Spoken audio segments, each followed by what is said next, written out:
Guys, I'm sitting here with a mug of coffee in my hand, and if you're familiar with my content, you know what that means. It means we've got a casual video today, more specifically a Q&A. And I always feel like I'm cheating when I'm doing these videos because they're so easy. Like I don't really need to do much prep. Like I don't prep at all. I just kind of ask you guys for questions and then I answer them like on a fly. And do you know what? Maybe I am cheating because I literally decided to do this video because I was like, do you know what? I can't be bothered to prep another one. I just want something easy. I also feel like I've not caught up with a lot of you in a while. I do have a membership on YouTube called Behind the Business where members get a bonus video every single month. And in that video, it's a vlog. So members of Behind the Business, hey, let me know if you're here in the comments. You guys know exactly what's going on in my life. For everyone else, I feel like we've not caught up in a while. So let's do a Q&A. I'm going to break it into two halves, which is what I normally do. The first part, I'm going to answer like strategic, like social media growth, content creation questions. And the second half, I'm going to answer like some of the more like, not generic, but slightly personal questions. Those are my fave. So let's get going. By the way, if you submitted a question to me, I'm really, really grateful. I won't be able to answer all of them because I got so many questions. Every time I do this, I'm always surprised by all the questions. I got loads of questions. So I won't be able to answer all of them, but I'll just answer the ones that like more than one person asked, you know, like the common themes. Okay, so a common theme that I'm seeing is like camera shyness, vlogging in public, like just being comfortable in front of the camera. Now, I am not good at vlogging in public yet, so I need to put that out there. I'm not an expert in this subject. I do feel comfortable on camera though, and I recently went to Cannes with YouTube, and as part of that, I filmed an interview with their vice president of advertising, and it was like a real serious interview. There was a huge crew, there was loads of people watching us, and I had to look directly into the lens to like deliver a line. I had to memorize my script, and I felt so at ease. So whilst I'm not great at vlogging in public, I do think I've gotten to a good place with just being comfortable in front of the camera. The biggest thing that helps me is right now I'm looking into a little lens, but I am imagining that I'm speaking to someone. Like I feel like I'm speaking to you. I know I am, but do you know what I mean? That's when I'm speaking to the camera, I'm imagining a person. I'm not just focusing on the fact that it's this little lens. If I stop and break out of that and really stop to think I'm literally looking into a lens right now, it completely throws me off. So when you're vlogging in public or when you're at home, whenever there's a camera in your face, look at the lens like it's a person. The public thing is difficult. The advice that someone gave me before that really resonated with me is that when you're creating a vlog, you're creating it for your viewers. You're not creating it for that one person you're going to walk past at some point who might give you a funny look. So focus on the people you're creating this content for and the impact that it will have on their lives. Don't let like the few people you're going to walk past who will never remember you or see you again have an impact in your ability to connect with your audience. I hope that helps. This is my favorite mug. It tells me that I'm a genius every morning. And we all need a bit of support like that in our lives. Okay, a couple ones I also got was about staying up to date with like social media trends and like new social media platforms. Obviously Threads recently launched, so I know a lot of people are like stressing out about that. I have a whole video on Threads, by the way. I'll link to it wherever the top. I still don't know if it's that way or that way. I've never learned it. It will be links. I actually find staying on top of social media trends and news one of the easiest parts of my business and like my whole job, which might surprise a lot of you. The reason why is as part of my newsletter and the programs that I currently run, I share like end of week news wrap ups, and yeah, I have to do it every single week. And even though Hayley, who works in my team, collates a lot of the key stories, I still have to look over them. When I do my coaching calls, I still talk about the key stories. So it's actually quite a key part of my job to be on top of stuff. So therefore it just naturally fits in. My favorite site is Social Media Today for this type of content. And I also really like Colin and Samir's email newsletter, which I can't remember the name of it at the moment, but I'll put a link to it below. Those are really great like content platforms to get some news from. Social Media Today is obviously social media focused. Colin and Samir's is like creator focused. A couple more questions just about Threads. Someone asked if I think that spending time engaging on Threads will help your Instagram page grow quicker. This is such an interesting question because I'm going to be honest, I hadn't even considered it. Maybe. That is something that I don't think we'll ever know because I don't think Instagram will ever come out and confirm that. So let's see. The thing is with Threads is that we just don't know yet. It's a really interesting point. I'm going to keep an eye out for that to see if that does become true. And if it does, I'll definitely let you guys know. Do you think Twitter should be concerned with the level of Threads' current success? Yes, I do. I think the biggest concern will be if it stays. If Meta can get Threads approved in EU countries, and if they can keep the momentum up for the next 6 months, then Twitter should be very concerned. But those are two sizable ifs. Are current economic factors slowing companies from investing in influencer marketing?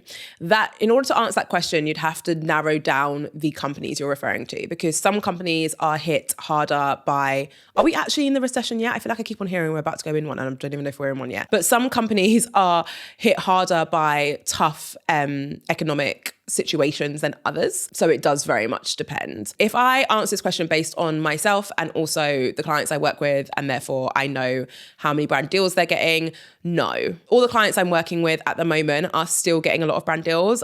My brand deals have not slowed in any way since I started. But if you're from a different niche, that could be completely different. So it's a really good question. And I have a few friends who work for pretty big brands who are really active in the influencer space. And I've had conversations with them about it. And at the moment, the ones I've spoken to are not in a stage where they're drastically cutting money from their marketing budget. And that's really where it stems from. When companies start cutting a lot of money from their marketing budget is when it eventually will seed through and it will start to impact things like influencer marketing. The companies I spoke to aren't doing that yet. But in my time when I worked for different brands, like there were several times where we cut our marketing budget. So it's just impossible for me to know without knowing the niche specifically and also working for the brands you're referring to. But it's definitely not something I would worry about yet. Oh, this is a good one. Do you believe that it is harder to be a creator of color? This is a really good question.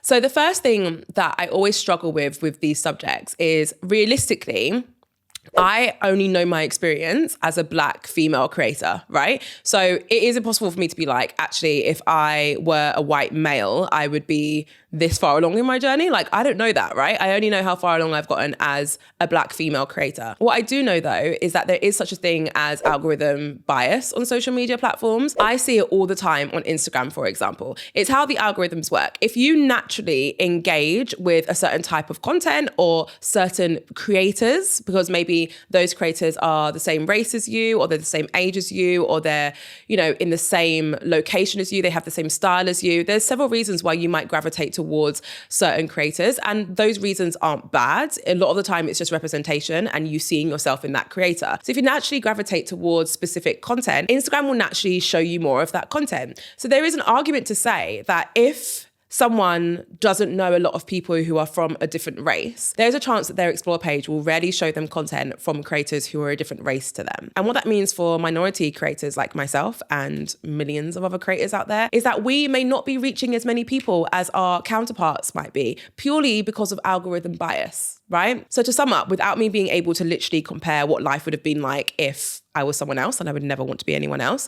But without me being able to compare that and just knowing what I know, yeah, I do think it is harder. And there are things that social media sites are doing to try and combat this. Like YouTube recently announced this new survey that they're doing with their audience to try and combat systematic bias. Like, there are things that people are doing because companies know that this is a thing. So yeah, I hope that wasn't too much of a tangent. Okay, so I've got a question for someone who submitted this on Threads. They said, what to do if you hit a plateau in your Instagram growth? So look at your strategy again. A common mistake that people make is that they commit to sharing one specific type of content and then they start to see it working and then they never change it because they're like, well, this is what people want. This is what works. When actually people's demands change super frequently.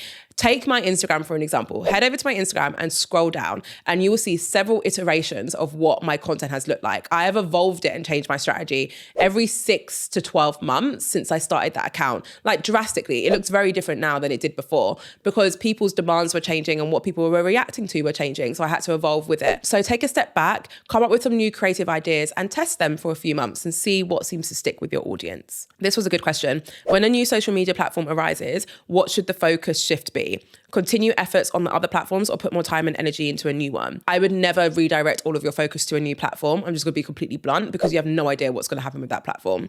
So let's say you focus all your energy on Lemonade and then Lemonade just slowly drifts off and it doesn't really pick up. Was it worth it? Because you've now lost your presence on the two sites that had some longevity to them. So to answer your question, if you want to join a new social media platform when it arises, it's about carving out time and prioritizing and deprioritizing some other tasks, not channels, but other tasks that you do in your day-to-day life, which will give you the time and energy to try and create some content for this new channel. The new channel should not take priority. It should just be something that you're testing when you've got the time and capacity to do so. video, right? If you start to see success on this new channel and it starts to show signs of longevity, then shifting your focus is totally fine. But realistically, whatever new social media site this is, it needs at least 1 to 2 years before it can really give you an inkling as to whether or not it's going to stick around. All right, I think I want to do one more question before I answer questions that are a bit more about me. So someone said that they're stuck at 200 views per video on TikTok and that other content creator experts told them to delete their account and start again. So you tried that, but the same thing happened. So the thing here then is the content, it's not the account. If you've deleted it and then started it again, which does work sometimes, it's not necessarily what I would automatically advise, but it could work. But if you've done that and then the same thing's happened, you've got to change the content that you're posting. And that doesn't mean that your content that you're posting is bad. That's not what I'm saying at all. It just means it's not resonating. It's not hitting. Maybe the quality, like the camera quality isn't quite there yet, or the script isn't quite there yet. The hook isn't quite there yet. That's what you need to focus on. I'll link to a TikTok video somewhere on the screen so you can look into that a little bit more. I hope that helps. Last one, in your opinion, how helpful is it to pay resources to help you on your influencer journey, such as kits, communities, one-to-one coaching? This is actually a really interesting question. I think it depends on you as a person. If you want the help and you like to have a community of creators who are going through a similar situation to you, you like the idea of having someone or something you can refer back to for assistance, and you're looking for a way to fast track the journey a bit, you don't really want to DIY it, then that is 100% what you should look into. Like 100%. I worked with a coach. I joined a group coaching program. It was £15,000 investment and I made all of it back within like 2 weeks of joining because the coach just taught me how to fast track something that I was struggling with that I had tried to figure out how to do for about a year, and she taught me how to do it in like 2 weeks, and I was like, fine, done it now, works. So it just depends on, but at the same time, I've created other businesses where I didn't hire a coach, right? Because I wanted to DIY it. I was willing to put in the work. I was willing for it to take longer because that was what I wanted to do at the time. So you don't have to join those things. It's just for people who thrive in environments where they can get answers and solutions to their problems a bit easier and where they have a community. Not everyone wants or needs that, but some people do want to need it and they really thrive in that environment. Okay, I think I answered most of them. I'm going to wrap up with just a couple ones that are a bit more about me. And by about me, I don't mean like, what's your favorite color? I mean like my history with entrepreneurship and like my journey and stuff like that. This is getting cold. Okay, how are you managing your time given the different commitments that you have? Apps, time allocations, etc. First thing to say is that this is my job. I think a lot of people forget that because I was speaking to someone the other day about my new business, the Creative Project. And I was like, yeah, it's got podcasts, a YouTube channel, TikTok, Instagram, events, like all this stuff. And they were like, oh, so it replaced your existing channels. So I was like, no, I still have my own personal channels and website and all this stuff. And they were just like, I don't understand, like, how are you getting this done? I could never get that done. Like, what's wrong with me? And I had to stop them and be like, this is my job. Like the person I was speaking to, they had a full-time job. I would never be able to do all of this if I had a full-time job as well. This is my full-time job. And I have a full-time marketing coordinator, shout out Hayley. And I have help from other people in my family as well and freelancers and my video editor, Jamie, right? I have a team and I do this all the time. So it's nowhere near as impressive as it seems. That's what I'm basically trying to say. It is difficult sometimes, but it's nowhere near as difficult as it seems. But in terms of some of my favorite apps that I use Later to schedule all of my content. I use Asana to schedule my entire business and life. Like I even have my wedding scheduled on there. And I use Google Calendar to time block my day. I think I've got a whole video on this, so I'll link to it up there. What was your hardest thing when developing your YouTube channel? Oh, that's a good question. I think starting was my hardest thing. And that actually links to another question that someone else asked about like struggle with starting. Honestly, I think the hardest part of my entire journey so far was uploading my first YouTube video. I always had the story of me uploading it and then shutting my laptop and then going for like a 3-hour walk without my phone because I was just absolutely stressed about it. I was so stressed. It is one of the most exposing things that you can do. And I felt just so scared. I think I was just scared and nervous of the response. And we've all been there, right? It's not like I thought it was going to go viral and I was going to get cancelled or something. It was an offensive video. But, you know, all your friends and family are going to see this and, you know, you don't have the following to back you up. And in some ways, it's a little bit easier when you post, when you've got the audience, because you don't feel like you have to justify why you're sharing content or why you're pretending to be an influencer or a creator, because you have an audience. So people just like, well, that's just her job. And unfortunately, you have to go through that hard, awkward stage before you get to that part, right? That is just what we all have to do that. Your favorite content creator in the world, they also had to do that. We all have to do it, right? So I think that was the hardest part. And if you're struggling with starting, like I did, and like a lot of people did as well. The biggest piece of advice I can give you is just to rip the band-aid off. The first video is the hardest video to share. It's usually your worst video. That is the case for everyone. If your first video is flawless, then you started too late, okay? It's not supposed to be good. It's just supposed to happen. If you don't start, it's going to be very difficult for you to reach your goals. Near enough impossible.